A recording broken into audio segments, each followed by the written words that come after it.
Hi, I'm Imi. I'm the author of Mapping the Human Mind. If you've just found this video today, I've been reading a chapter of my book each week. They can be listened to on their own, so don't worry about needing to start from the beginning. You can just pick and choose the topics that you're interested in. I'll be reading the entire book too. This week I'm reading Chapter 8, The Islamic Golden Age and Cultural Exchange. You stand in the ruined Forum of Rome circa 600 CE. Weeds grow between cracked marble slabs. Goats graze where senators once debated. The whispers of Latin rhetoric have been replaced by the distant clang of a blacksmith's hammer, the occasional shuffle of a monk's cloak in worn wool. Once this was the centre of the world, a place where law, philosophy and engineering reached heights unparalleled. Now its libraries are burned, its schools abandoned. As Europe descended into the fragmented patchwork of feudal territories we call the Dark Ages, though historians hate this term, the intellectual flame wasn't extinguished.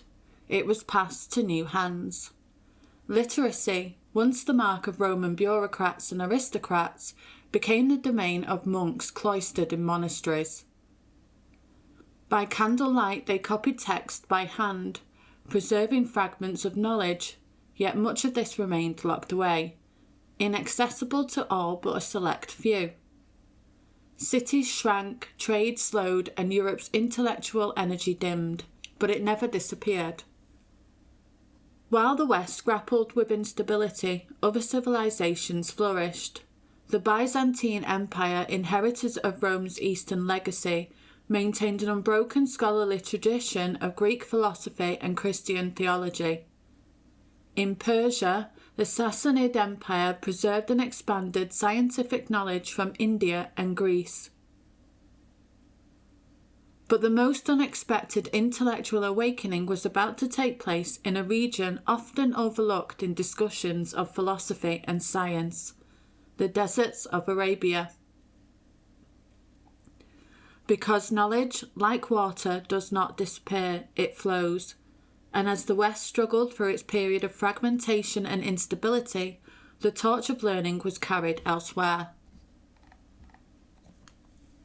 The scent of ink and parchment mingles with the spice-laden air as you walk through the bustling streets of Damascus, Cairo and Cordoba.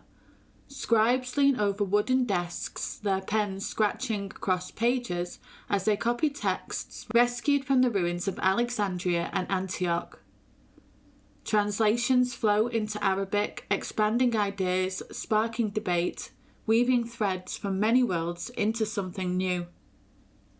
Here, philosophy walks hand in hand with faith.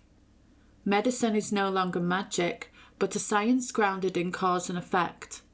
The night sky isn't read for omens, it's mapped, measured and studied as a realm of celestial mechanics.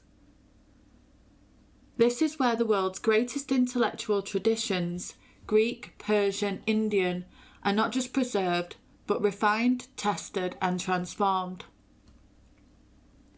The rise of Islam has forged an empire not only of land and faith, but of the mind. In the very cities that Roman legions once ruled, a new empire of thought is being built, one that will do more than safeguard the wisdom of the past. It will elevate it, challenge it, and eventually pass it back to the very civilization that had forgotten it. The year is 610 CE. The Arabian Peninsula is a land of harsh contrasts. Sun-scorched dunes and lush oasis towns, wandering Bedouin tribes and bustling trade hubs. Mecca, one such hub, sits at the crossroads of the ancient world, its markets alive with the exchange of goods, ideas and stories carried by merchants from as far as Byzantium and India. Now shift your gaze to a solitary figure on Mount Hira, a rocky outcrop just outside Mecca. The air is cool, the desert stars brilliant overhead. A man sits in deep meditation, seeking solace in the silence, away from the corruption of the city below. He is Muhammad, a merchant by trade, known for his honesty and contemplation. But tonight something extraordinary happens. A voice breaks the silence. "Read," it commands. He trembles. "I cannot read," he replies. The voice comes again. "Read in the name of your Lord who created man from a clinging clot." The weight of these words presses upon him, marking the beginning of a revelation that will change history. Over the next 20 years, Muhammad will receive further revelations, forming the foundation of Islam, a faith that will not only reshape religion, but become one of the greatest catalysts for intellectual growth the world has ever seen. Within a century of Muhammad's death, his followers will establish one of history's most remarkable empires, stretching from Spain to India. And unlike the shattered remnants of Rome, this empire will embrace learning as a divine mandate. The words of the Quran repeatedly emphasize the importance of knowledge. Are those who know equal to those who do not know? Quran 39:9. The Prophet is widely reported, though in a weakly sourced tradition, to have said, "Seek knowledge even unto China," a phrase that captures the spirit of Islam's reverence for learning and exploration. This is no accident. In Islam, knowledge is not just practical, it is sacred. The quest for understanding is a form of worship, a means of drawing closer to the divine. Empire of the Mind. By the 8th century, the Islamic world stretched from the sun-baked shores of Spain to the tropical heat of India's Sindh province. Imagine the scenes as Arab horsemen rode into Alexandria, Damascus and Ctesiphon, cities with ancient libraries and scholarly traditions. These were not campaigns of cultural erasure. The armies arrived not with torches, but with orders to protect what they found. The early caliphs, particularly the Abbasids, who established their capital at Baghdad in 762 CE, saw themselves not just as military leaders, but as patrons of knowledge. Within Islamic belief, the pursuit of knowledge is a religious and moral imperative rooted in Quranic teachings and the Prophet's sayings. Under this divine mandate, Islamic scholars didn't view Greek philosophy or Persian mathematics as foreign threats, but as part of the broader human inheritance entrusted to them by God, Allah, whose name in Arabic reflects the same monotheistic tradition. Baghdad's intellectual supernova. Baghdad, 9th century, not the worn-torn city of modern headlines, but the glittering jewel of medieval civilization. A metropolis of perhaps 1 million people when London held barely 20,000. At its heart stands the Bayt al-Hikmah, the House of Wisdom. You enter through its grand archways into the hum of intellectual life. The air is thick with the scent of oil lamps and paper. Sunlight filters through latticed windows, casting golden patterns across long tables where scholars hunch over manuscripts. The soft scratching of reed pens blends with the quiet murmur of debate in Arabic, Persian, Syriac and Greek. This was no ordinary archive. It marked the dawn of collaborative, cross-cultural scholarship. Here, under the patronage of Caliph al-Ma'mun, 813 to 833 CE, teams of scholars worked to translate the wisdom of earlier civilizations. Imagine the excitement as works thought lost forever emerged from distant monasteries and libraries. Medical texts by Galen, astronomical observations from India, mathematical treatises from Persia, and most crucially, the philosophical corpus of Aristotle, Plato, and other Greek thinkers. Camel caravans arrived bearing precious scrolls from Constantinople, payments from a Byzantine emperor to the Muslim caliph, knowledge valued literally at its weight in gold. But the scholars at the House of Wisdom weren't content merely to preserve. Each translation sparked new ideas, commentary, and innovation. The paper mill, imported from China and improved in Baghdad, churned out the material that would carry this knowledge across the Islamic world and eventually back to Europe. Without paper, cheaper and more durable than parchment or papyrus, the explosion of book production that fueled the Islamic Golden Age would have been impossible. As you walk the narrow streets outside the House of Wisdom, you pass booksellers' stalls piled high with bound volumes, a sight unseen in Europe for centuries. Nearby, a public library offers its treasures to anyone seeking knowledge. In a world where a single book in Europe might cost as much as a farm, Baghdad boasted bookshops and libraries that would have dazzled even the Romans at their height. The great minds of the Islamic Golden Age. While religious scholars debated theology in the mosques, Islamic philosophers weren't content to simply translate Greek works. They engaged with them, challenged them, and built upon them, producing a fusion of knowledge that would redefine human understanding. This intellectual cross-pollination had profound implications for psychology, epistemology, and consciousness studies, laying the foundation for fields that wouldn't even be named for centuries. These thinkers weren't working in isolation. They were part of a vibrant ecosystem of inquiry, where philosophy, medicine, and metaphysics intertwined. Among them was a scholar whose influence would echo through centuries of thought, bridging Aristotle's logic with new models of consciousness. The second teacher. There's a small gathering in 10th century Baghdad. Oil lamps cast flickering shadows as a group sits in rapt attention around an aging scholar. This is Abu Nazir al-Farabi, known as the second teacher, Aristotle being the first. Al-Farabi's thin fingers trace diagrams in the air as he explains his vision of the cosmos, a hierarchy of being descended from the divine intellect down to the material world. But his most fascinating insights concern the human mind itself. The soul, he explains, is not simply a thing but a process, drawing on Aristotle but moving beyond him. Al-Farabi describes how the mind processes reality in stages: sense, perception, imagination, and finally rational thought. His innovations included detailed explorations of how we form concepts and abstract ideas from our sensory experiences. For Al-Farabi, consciousness wasn't just a philosophical curiosity, but the bridge between the material and spiritual realms.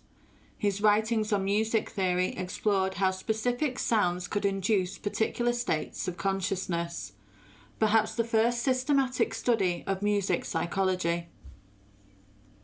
The self before Descartes.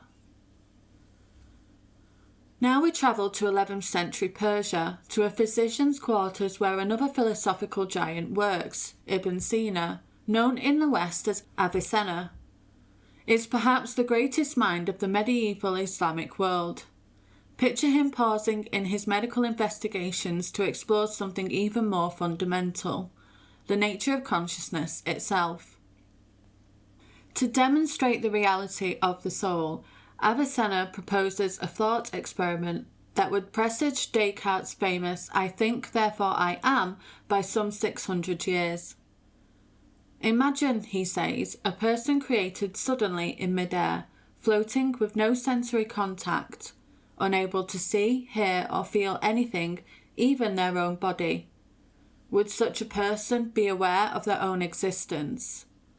Avicenna argues yes, they would still know their own consciousness even without sensory data. He would not affirm the existence of any of his parts, but he would affirm the existence of his self, he writes. In this floating man experiment, Avicenna lays the groundwork for understanding self-awareness as something fundamental to human existence, an insight that would not be rediscovered in Europe until the dawn of modern philosophy. By the time of his death, he would produce over 400 works, including the Canon of Medicine, which would remain a medical authority in both East and West for nearly 600 years. Seeing the mind through the eye.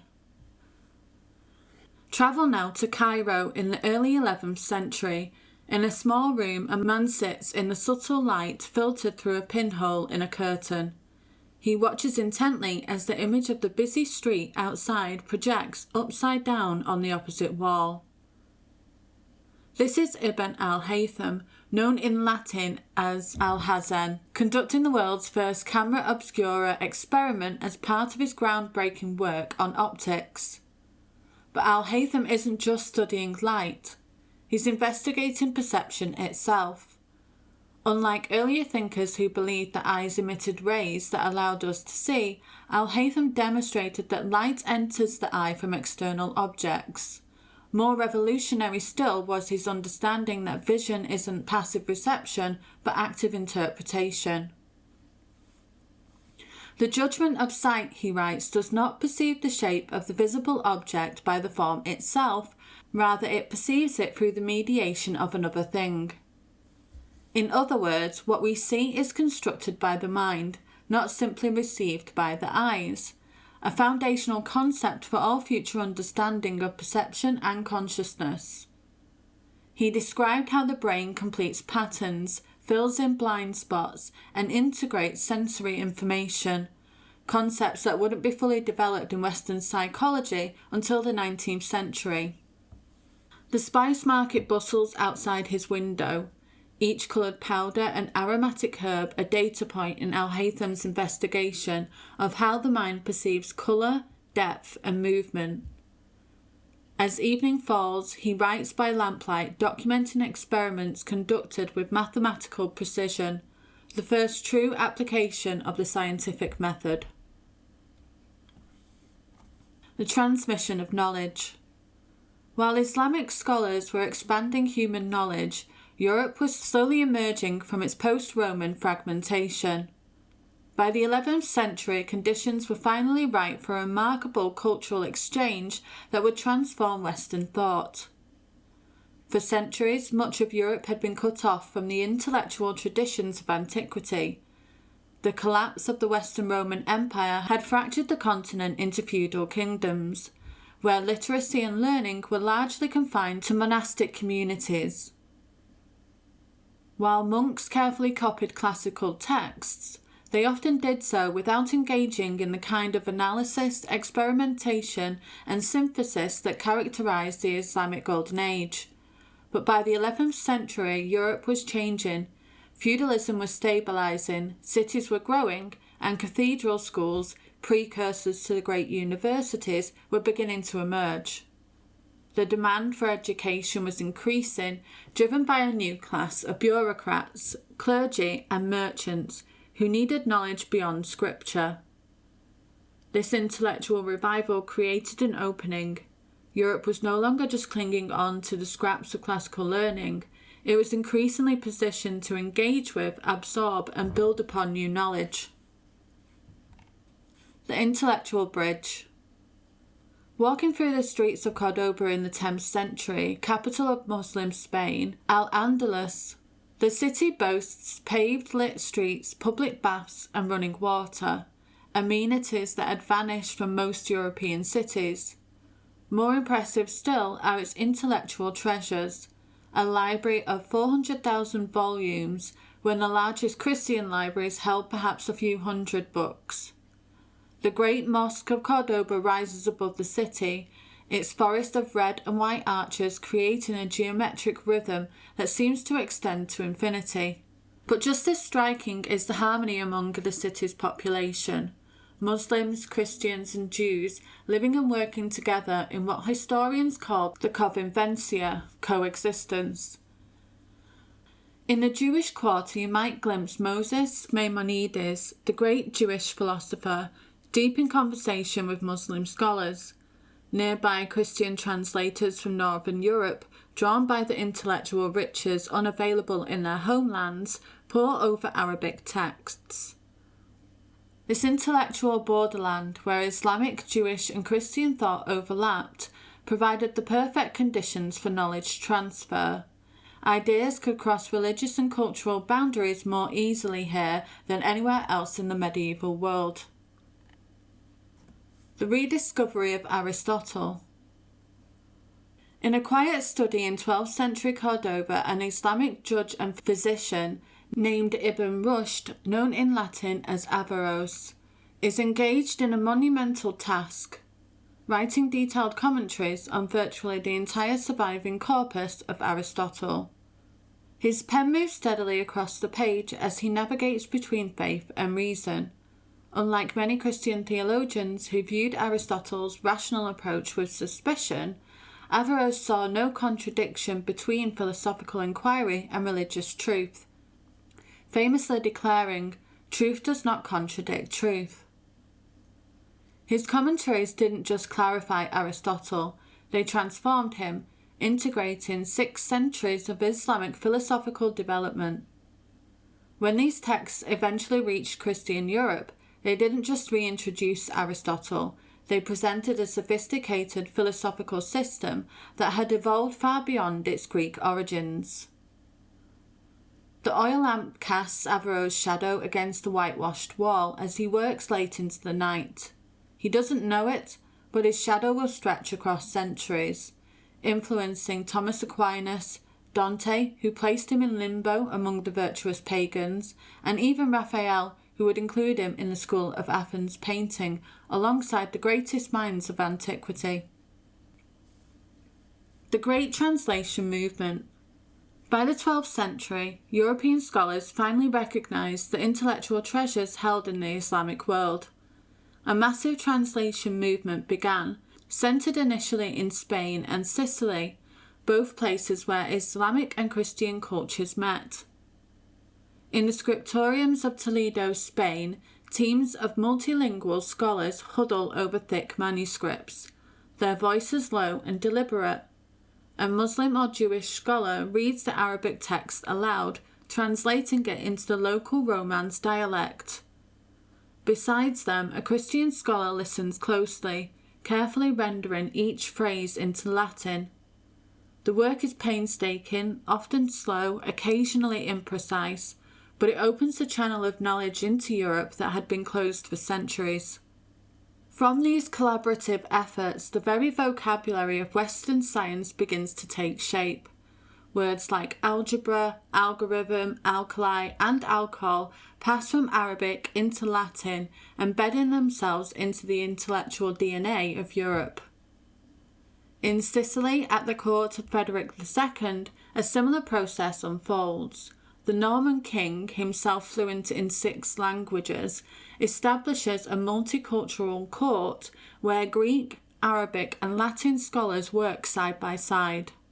From these centres, the newly translated work spread north into the emerging universities of Paris, Oxford, and Bologna, intellectual catalysts that would transform medieval Europe. By the 13th century, the impact of these translations were rippling through Europe's intellectual foundations. What began as a cautious curiosity was becoming a full-scale reawakening, through the true source of light that was rarely acknowledged. The true legacy. The Renaissance is often portrayed as Europe rediscovering classical learning after the Dark Ages. Walk through any museum's Renaissance gallery and you'll see paintings celebrating this narrative. Europeans blowing dust off ancient Greek texts as if they'd simply been waiting in attics for thousands of years. But the truth is far more interesting. Europe wasn't rediscovering Greek thought directly, it was receiving it through the Islamic world's preservation, correction, and expansion of that knowledge. The Aristotle who transformed European philosophy wasn't just the Greek philosopher in translation. He was Aristotle as interpreted, challenged, and developed by centuries of Islamic scholarship. It's not simply a matter of Arabs storing Greek books until Europeans were ready for them again. Islamic scholars had actively engaged with these ideas, corrected errors, resolved contradictions, conducted new experiments, and added entire fields of knowledge unknown to the ancients. When Copernicus revolutionized astronomy by placing the sun at the center of the solar system, he was building on mathematical models developed by astronomers in Damascus and Samarkand. When European doctors began treating patients instead of just theorizing about humours, They were following clinical approaches pioneered in Cairo and Baghdad. When Renaissance artists mastered perspective, they were applying optical principles described by Ibn al-Haytham. And the very notion of a university, a place where scholars from different disciplines gather to both preserve and advance knowledge, owes more to the House of Wisdom than to the Academy of Plato. The scientific method itself, with its emphasis on observation, hypothesis, and experimental verification, was systematically developed by scholars like Ibn al-Haytham centuries before Francis Bacon formalised it in Europe. This transformation of knowledge, preserved, expanded, and ultimately returned, created a remarkable intellectual bridge across time and cultures. In the great libraries of Cordoba, Baghdad, and Cairo, the works of ancient philosophers found new life, new interpretations, and new applications.